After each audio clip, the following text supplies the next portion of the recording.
Chegaram ao lugar chamado Caveira, ali o crucificaram com os criminosos, um à sua direita e outro à sua esquerda.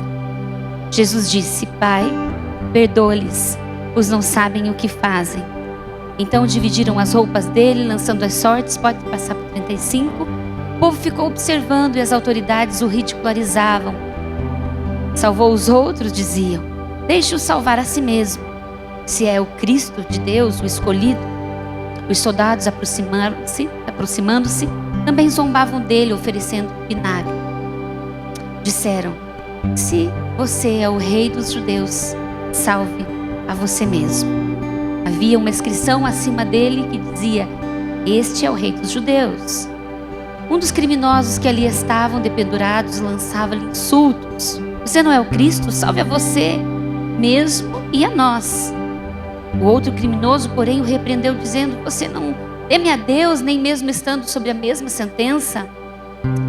Somos punidos justamente, pois estamos recebendo o que os nossos atos merecem, mas esse homem não cometeu nenhum crime.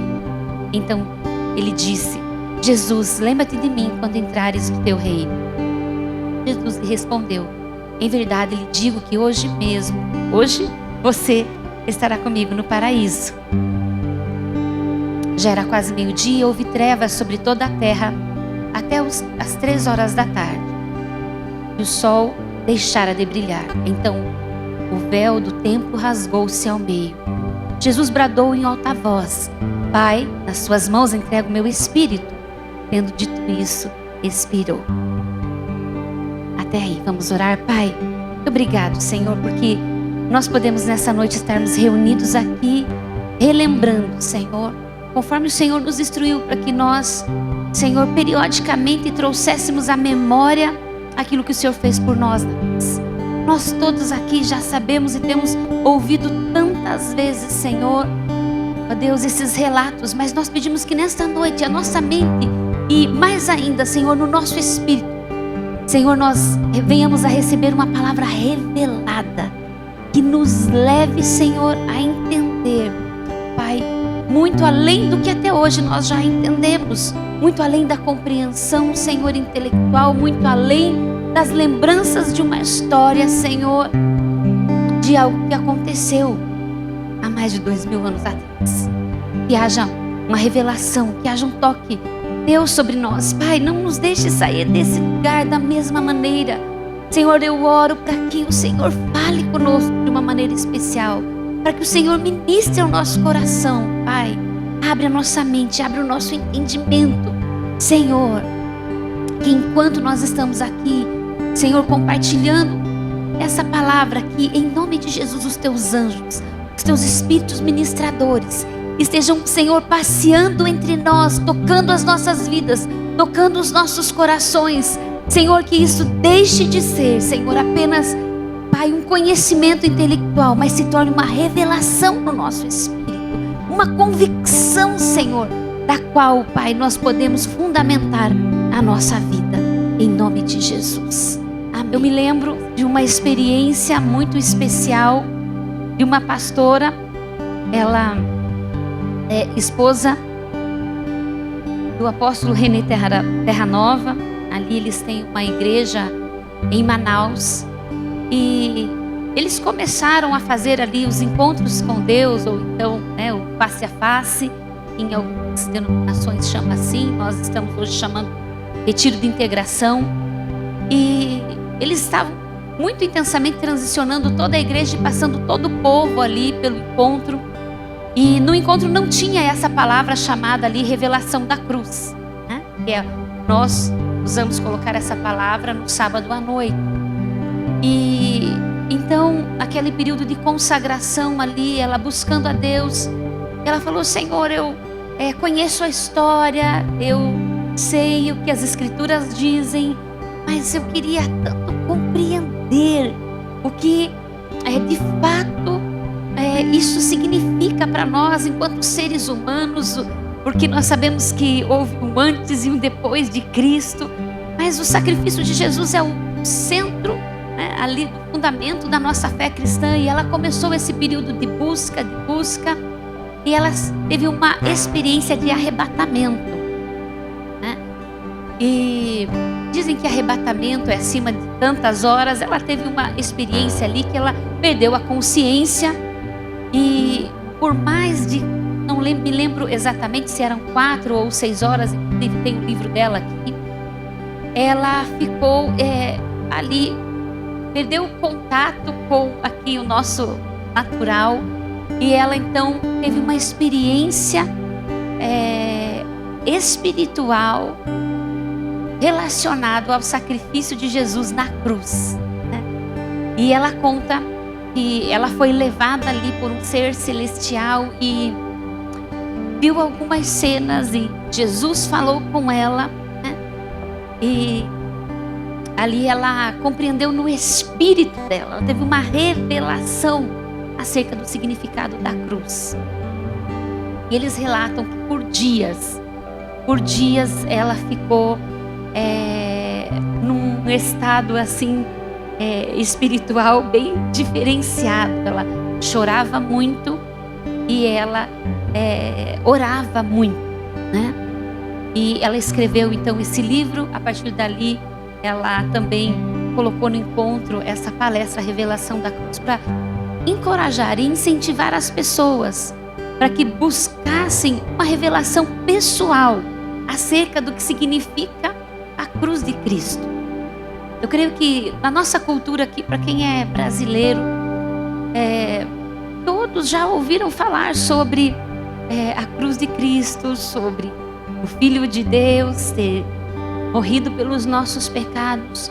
Mas, irmãos, de fato, cada um de nós precisa ter uma experiência pessoal. Deus, o que isso significa? Porque nós sabemos que através da fé é que nós alcançamos as bênçãos, as vitórias. Foi ali que, através do cumprimento da justiça, leis espirituais estavam sendo movidas naquele momento. E esse universo onde existe mais do que o natural, mais do que nós estamos conscientes, mais do que os nossos olhos carnais podem enxergar, que nós possamos ter um pouco da compreensão do que isso significa no mundo espiritual. Mas essa é uma busca pessoal. Nós podemos impor as mãos, orar uns pelos outros, pedir que o Senhor se manifeste, dê uma experiência. Mas isso é algo pessoal. E sabe, no mundo em que nós estamos vivendo, cada dia mais agitados, eu creio que, claro, cada época que passa ali, cada geração tem as suas dificuldades, mas nós estamos hoje vivendo aí a síndrome do pensamento acelerado. Nós não temos mais paciência quase para nada, tudo tem que ser rápido. Se o computador demora um pouquinho responder, ou se o nosso celular está meio lento, nós já queremos um novo com processador mais rápido, não é assim? E nós estamos sendo pressionados cada dia e levados, né? Por essa agitação, pela busca. Nós somos bombardeados por propagandas e nós temos que ter, e nós temos que fazer, nós temos que ter experiências de lazer, nós temos que ter experiências de conhecer outros lugares, nós temos que isso, nós temos que aquilo. E cada vez mais nós nos afastamos de algo que a Bíblia nos ensina, que é a contemplação, que é a meditação. Hoje, inclusive, secularmente, eles entendem os benefícios que a meditação traz para nós. Então, diante de tudo isso, nós somos desencorajados a ter períodos silenciosos, Deus. Períodos em que nós ficamos ali só diante da presença dEle, sem pedir, mas adorando, rendendo graças, contemplando natureza, meditando sobre o que Jesus fez, por exemplo. E hoje eu queria rapidamente lembrar um pouquinho desses pontos, e aí nós vamos fazer um encerramento diferente. Já estou aqui com o meu cronômetro aqui, para que a gente não perca o tempo, né, ali, de separar esse momento específico para estarmos juntos conversando um pouquinho sobre isso que Jesus fez individualmente. Nós vamos separar em grupos no final, como nós fizemos há alguns anos atrás.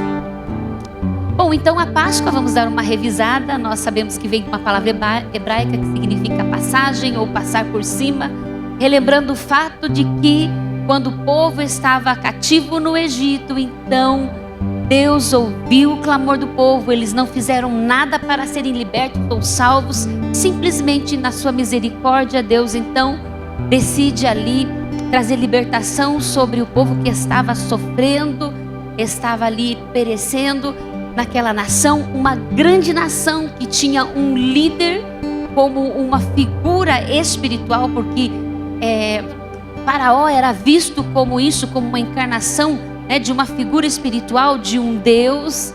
E assim, ali, naqueles momentos que nós sabemos das 10 pragas, então chega o momento da última praga, em que os primogênitos morrem. E ali, quando o filho primogênito Faraó morre, não apenas um filho do Faraó, mas representa também a morte ali de uma figura espiritual, de um Deus, porque ele também iria assumir e representava essa divindade. Então Deus vem dar uma série de instruções através da vida de um homem que estava sendo direcionado por ele, e eles então preparam aquele cordeiro naquela última noite em que eles passariam ali no Egito. E nós sabemos que eles deveriam preparar com ervas amargas, porque isso simbolizaria então o período de sofrimento, de escravidão deles no Egito. O cordeiro apontava, para então a expiação, a libertação ali. Os pães asmos ali também representavam sem fermento a pressa com que eles deveriam deixar o Egito.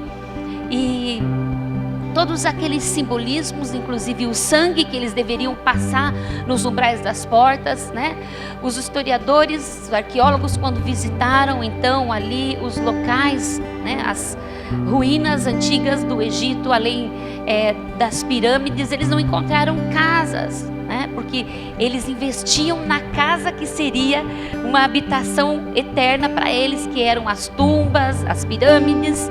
E nas miniaturas, ali eles encontraram miniaturas de casa dos egípcios, e nessas miniaturas eles tinham uma porta falsa.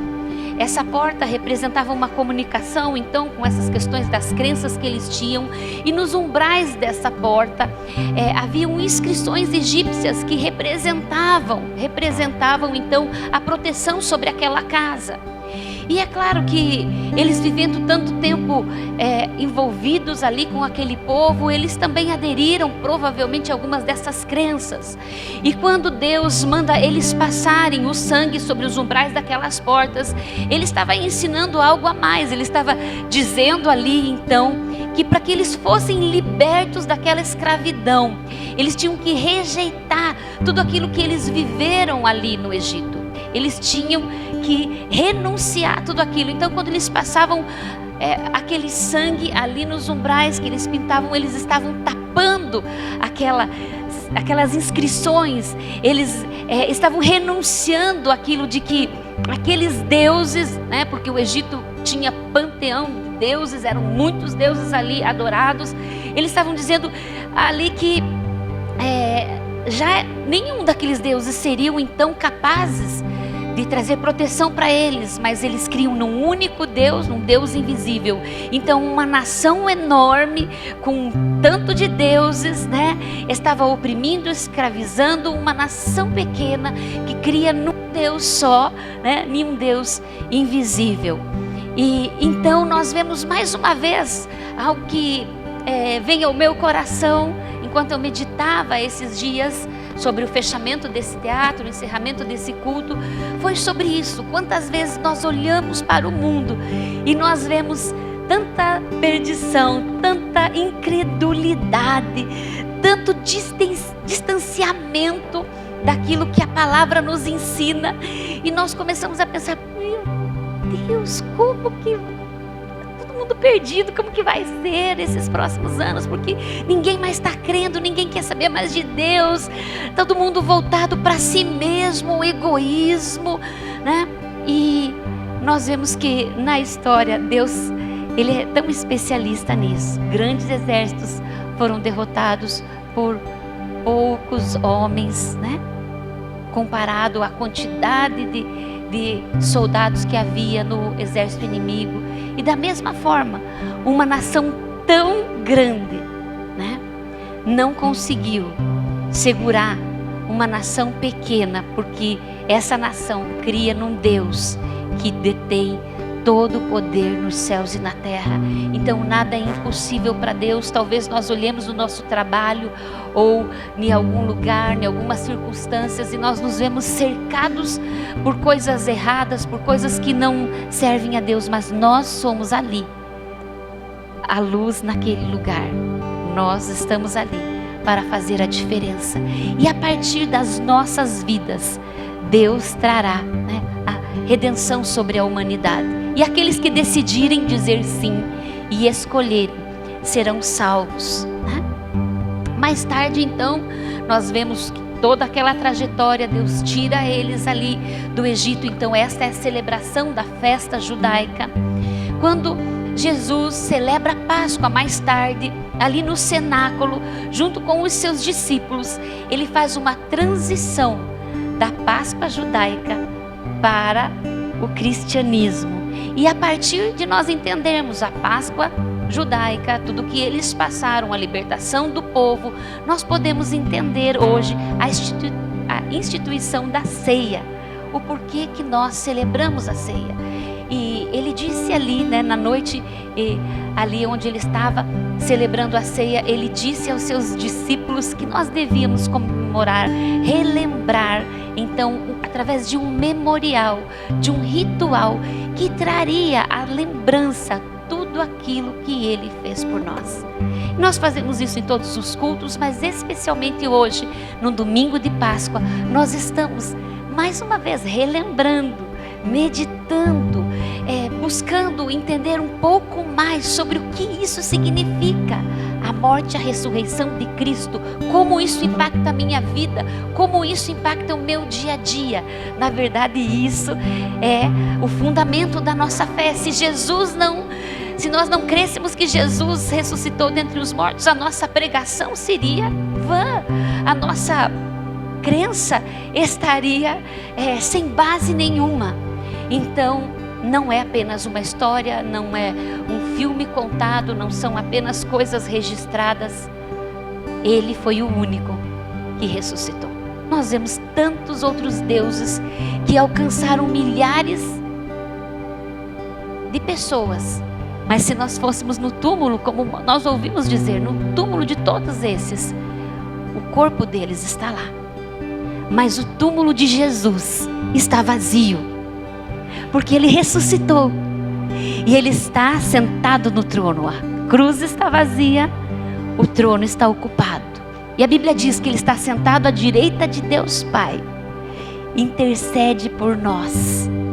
E nós estamos aqui como peregrinos em terra estranha, por um tempo limitado.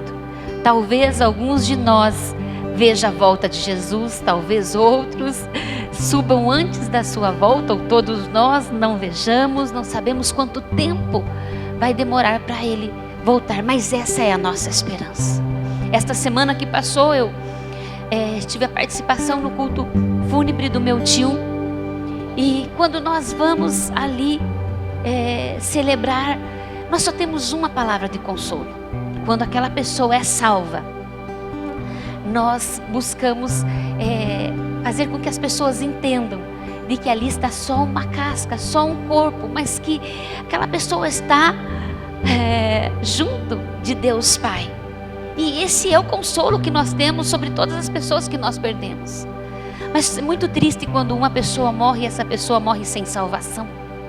E esse deveria ser realmente um peso no nosso coração quando morrem pessoas em que nós conhecemos, em que talvez nós tenhamos nos recusado a compartilhar com eles a nossa fé. Deus deseja levantar a nossa voz aonde nós passamos, aonde nós estamos, para não apenas com o nosso testemunho de vida, mas também com as nossas palavras, compartilharmos a nossa fé, compartilharmos aquilo que Jesus, fez. Esses dias, ouvindo uma colega ela disse, né, fazendo um comentário a respeito da minha pessoa, que ficava muito alegre de eu não ser preconceituosa com algumas pessoas da sala. E ela disse, porque todos estão buscando a Deus, de alguma forma. Todos buscam a Deus, cada um está buscando da sua forma. Então eu creio que todas as religiões estão corretas. Naquele momento nós estávamos indo embora, eu fiquei olhando para ela, né? E aí eu não pude dizer nada, porque nós estávamos já nos despedindo. Mas desde aquele dia eu tenho orado e falado, Senhor, prepara um momento em que eu vou falar para ela que não são todas as religiões que levam a Deus. Não é por orgulho, não é por prepotência, mas nós tivemos o privilégio, de algum momento temos a oportunidade de conhecer a verdade. E nós ainda tivemos o privilégio de ter a condição de crer nessa verdade.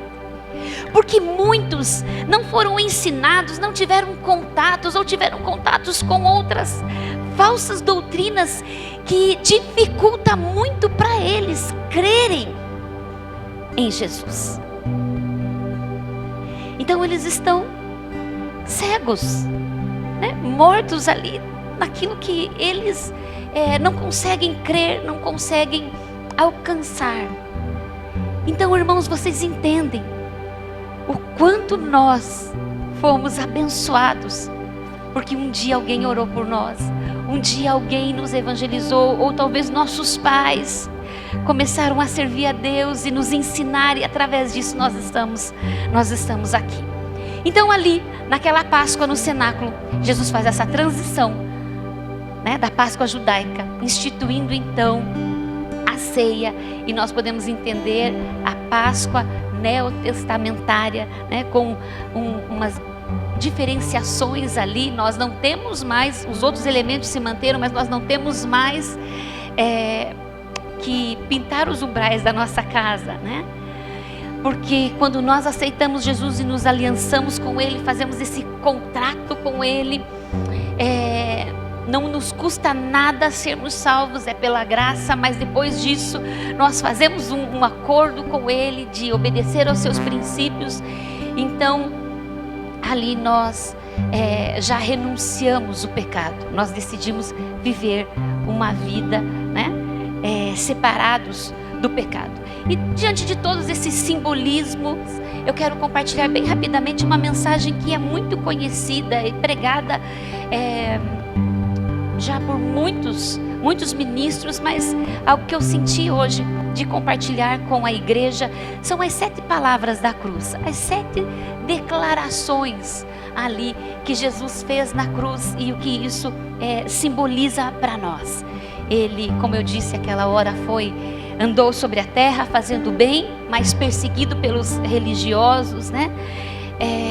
A morte dele estava agendada, não foi uma surpresa para Deus, nem a morte nem a ressurreição, né? Já era algo agendado, porque Apocalipse diz que o Cordeiro de Deus, né, morto ali desde a fundação do mundo, já apontava para esse resgate que Deus tinha para as nossas vidas. Então ele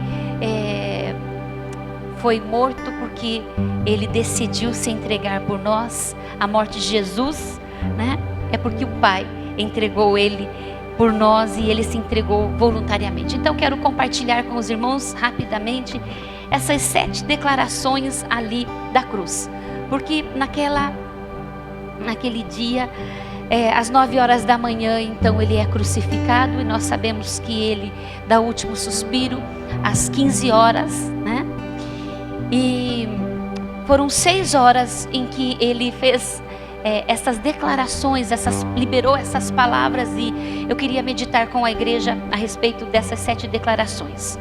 A primeira ali é sobre o perdão, né?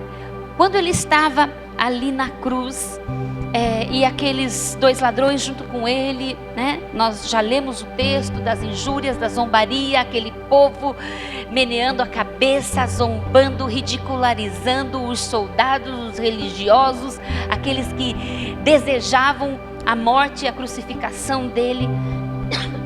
Jesus faz uma declaração.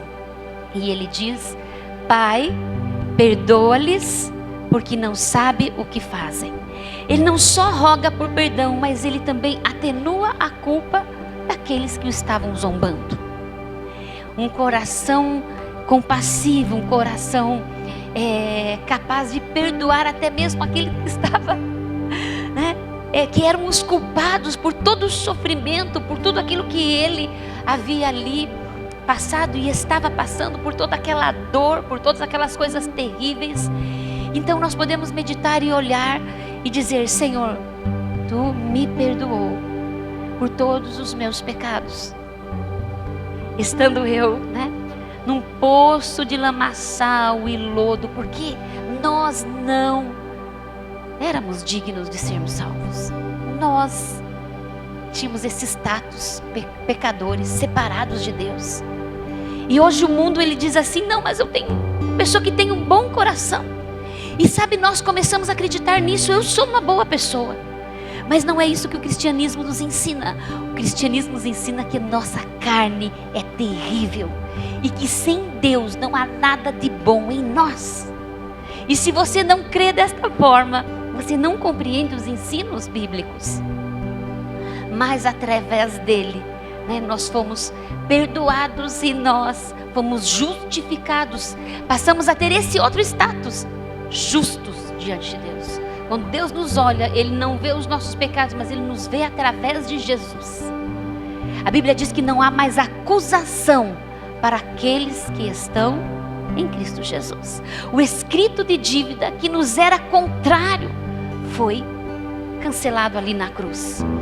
Então, quando te ofenderem, quando zombarem de você, quando te julgarem mal, quando zombarem, quando te humilharem, quando forem injustos com você e comigo, que nós possamos lembrar que o nosso Senhor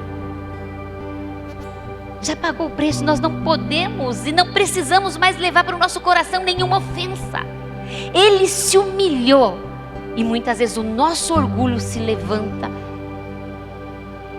e nós, na nossa altivez, na nossa segurança em nós mesmos, retemos o perdão. E muitas vezes somos tão orgulhosos que dizemos: não estou ofendido. E nesses momentos nós temos que olhar profundamente ao nosso coração e dizer: Senhor, me ajude a perdoar. A segunda palavra declarada na cruz foi uma palavra de salvação, porque aquele soldado ali, no versículo 43, que repreende o outro, esse que estava à direita de Jesus, repreende o outro, e fala: olha, nós estamos aqui porque nós merecemos, mas ele não. E ele diz: lembra-te de mim quando entrares no teu paraíso. Ele reconhece, através daquela humildade, daquele coração de Jesus, daquela frase que ele ouviu nesse tempo em que eles estavam ali na cruz. Ele é capaz de crer então, e ele pede para que Jesus lembre dele. E Jesus faz essa declaração e diz: hoje mesmo estarás comigo no paraíso. Quer dizer, ele obteve salvação sem fazer nada, porque a Bíblia diz que pela graça nós somos salvos. Ele não precisou fazer obra nenhuma. Ele simplesmente creu, reconheceu e se arrependeu dos seus pecados. Da mesma forma, se temos alguém aqui que não tem convicção da sua salvação, porque a nossa vida é um sopro, como diz Salmos, nós não sabemos se é hoje que chega a nossa senha, como diz o pastor. Não sabemos se vamos morrer hoje, mesmo estando jovens. Quantos jovens têm falecido? Nós tivemos ainda essa semana orando por essa família que perdeu um jovem de 16 anos, né? De um dia para o outro se agravou a situação ali, sem diagnóstico, e ele veio a falecer. Nós temos que estar prontos o tempo todo, sem nenhuma pendência. Então, se tem alguém que não tem certeza da sua salvação, enche o teu coração de convicção, porque a Bíblia diz que aquele que com o coração crer e com a boca confessar que Jesus é o Senhor, será salvo. Amém? A terceira declaração ali na cruz foi uma palavra de amor filial. Quando ele olha então para João e diz para ele: eis aí a sua mãe. E ele diz para Maria: eis aí o seu filho. Nós vemos a preocupação que Jesus teve no cuidado com a mãe. E isso se torna real porque os fatos históricos confirmam que Maria morou em Éfeso, capital da Ásia Menor, com João, né? Antes dele ser então exilado ali na ilha de Pátimos, ter toda aquela revelação do Apocalipse. E Jesus está nos ensinando que nós precisamos cuidar dos nossos pais. Nós temos que honrá-los, né? Os pais têm que prover esse cuidado, os filhos têm que prover esse cuidado aos pais que já estão, né, ali mais fragilizados ou desprotegidos. E o cuidado de uma maneira geral uns com os outros nos é ensinado através dessa passagem, né? A outra palavra, a quarta palavra declarada na cruz, é uma palavra de desespero. Quando até mesmo o sol retira o seu brilho, a sua luz, e por 3 horas houve escuridão. E ali, aquele momento, o pecado de toda a humanidade estava vindo e recaindo sobre Jesus. Todo o pecado de toda a humanidade ali que vivia, todos aqueles que ainda nasceriam, o pecado que eles cometeriam, tudo estava vindo ali.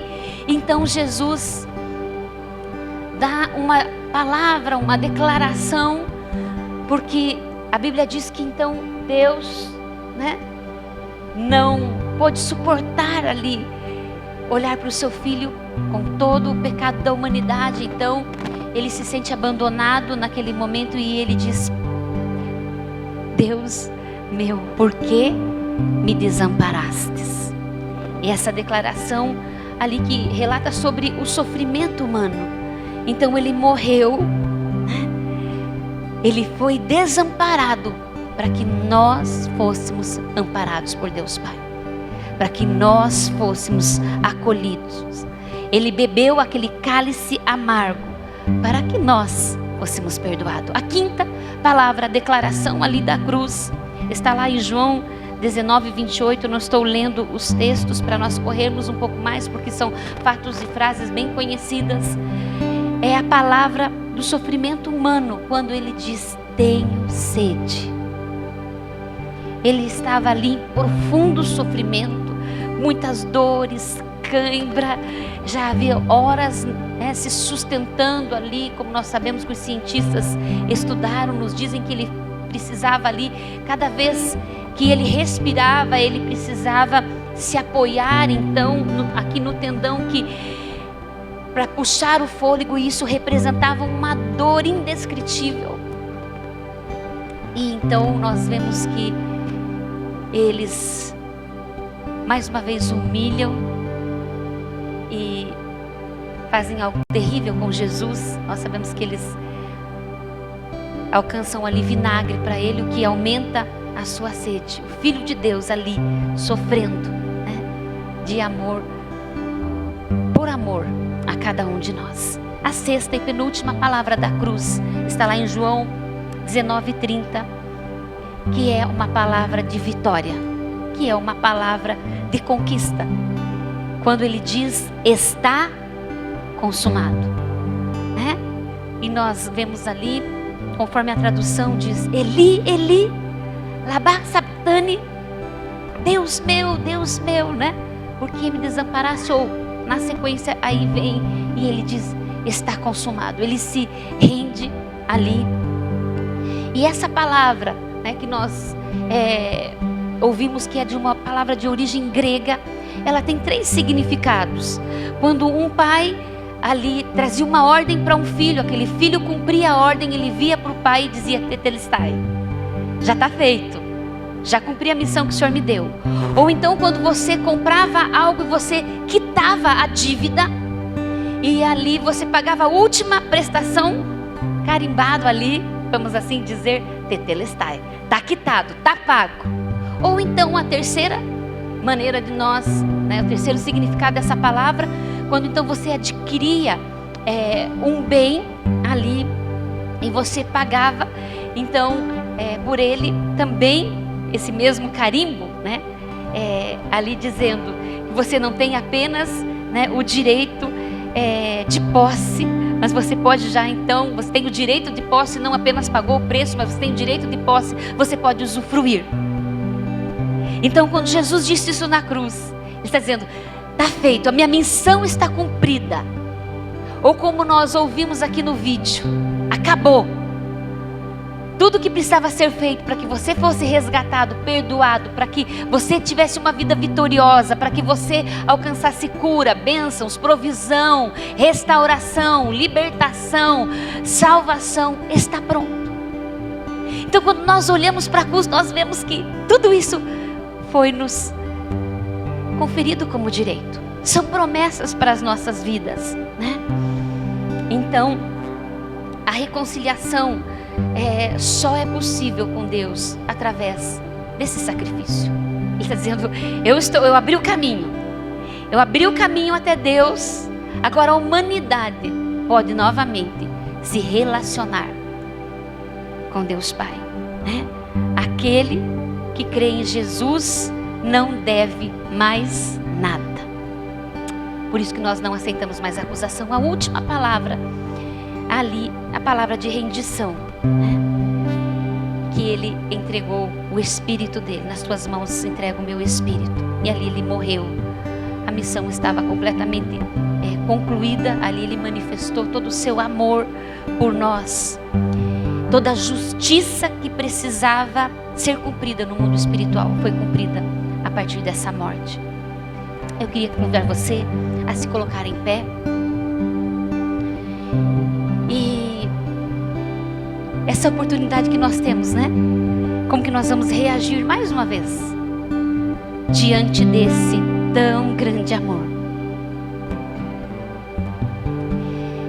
Todas as manhãs nós precisamos responder isso.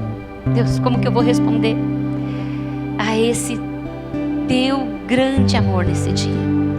E foi isso que me constrangeu quando eu decidi servir ao Senhor integralmente. Foi isso que me constrangeu. Foi o amor de Deus. Deus, como que o Senhor pode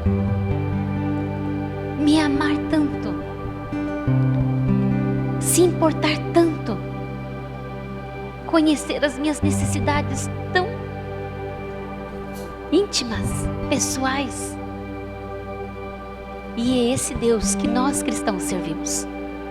E podemos erguer a nossa voz e dizer: Ele é o único Deus verdadeiro sobre a terra. Respeitamos as pessoas que escolheram dizer não. Mas nós temos a segurança de sermos chamados filhos de Deus, de sermos filhos do Rei, de termos a segurança de uma casa eterna, porque quando Ele voltar, nós vamos habitar juntamente com Ele na eternidade. E é a esse Deus que nós precisamos responder. O que nós vamos corresponder? Qual é a nossa resposta? Eu não sei quais são as suas necessidades, as suas dificuldades, mas nós temos esperança. Numa discussão esses dias atrás, né, a respeito de toda essa polêmica do aborto, as pessoas ali argumentando, dizendo: se não tem mais esperança, se não tem mais o que fazer, se já foi comprovado pela medicina que não tem mais o que fazer, tem que abortar. E naquele momento, enquanto eu ouvia aquela apresentação, eu pensava comigo: isso para você que não tem esperança, mas para nós que servimos a um Deus que ressuscita mortos, que faz o homem para Ele, curar um bebê no ventre e trazer ele são para o mundo, não é nada. Então em toda e qualquer situação nós temos esperança. Até mesmo se nós presenciarmos a morte de alguém, nós podemos crer, orar com aquela pessoa. Há quantas pessoas são usadas por aí, né, nesse mundão afora, que já experimentaram testemunharam a ressurreição de pessoas. Algum tempo atrás eu compartilhei um testemunho tão lindo aqui de um pai que a filha dele ali já estava coberta com o lençol e ele começa a adorar e aquela menina se levanta naquela maca. Esse é o Deus que nós servimos, mas é um Deus que nós temos que honrar, um Deus que conquistou a vitória para nós. Nós temos que olhar para a cruz e ver a resposta de tudo aquilo que nós precisamos. Paulo chama os nossos sofrimentos de leves e momentâneos.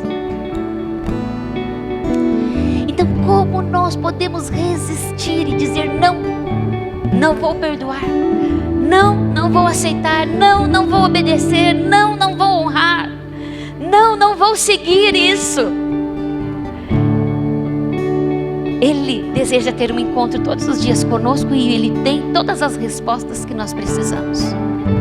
E eu queria que enquanto nós estamos adorando aqui, você pudesse fazer a tua oração e pedir: Jesus, me mostra mais do que eu conheço, me revela mais do que me foi revelado até hoje, sobre tudo que o Senhor fez por mim ali na cruz, sobre esse fato. Não houve algo tão tremendo, nem antes e nem depois na história. A morte, a ressurreição da cruz é o centro do fundamento da fé cristã. Então nós devemos meditar muito nisso, porque é ali que habita a nossa esperança, a nossa segurança, e ali está a nossa convicção. Deus, é isso que nós te pedimos mais uma vez, que amplie a nossa visão e o nosso entendimento, Senhor, e mais do que isso ainda, nos dê a revelação de tudo que o Senhor fez por nós ali na cruz. Senhor, que todas as manhãs, Senhor, e muitas manhãs da nossa vida nós possamos meditar sobre isso, Senhor, e receber de Ti, Senhor, respostas, revelações, entendimentos sobre aquilo que o Senhor fez por nós. E nós queremos sim, Senhor, todas as vezes que cearmos, relembrarmos que nós temos um Cristo que morreu por nós na cruz, que a sua carne foi moída, transpassada, para que nós fôssemos curados e restaurados, e que aquele sangue foi derramado até a última gota, para que o preço pelo nosso pecado fosse, Senhor, pago, e nós fôssemos resgatados do império das trevas e transportados para o reino do Filho da sua luz, para onde temos, Senhor, a garantia da vitória.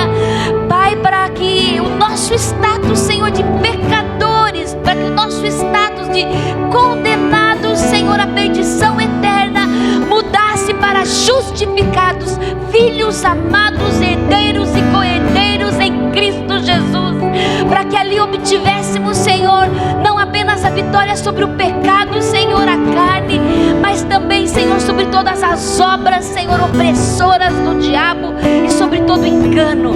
Pai, eu oro para que nessa noite a nossa fé seja fortalecida no fundamento da morte e da ressurreição de Cristo, que a nosso entendimento, Senhor, receba, Pai, um alargamento, Senhor, para que nós possamos a cada dia mais ter a nossa fé fortalecida em Ti. Nós Te exaltamos, nós Te bendizemos, Senhor, nós glorificamos, Senhor, o Teu nome que está sobre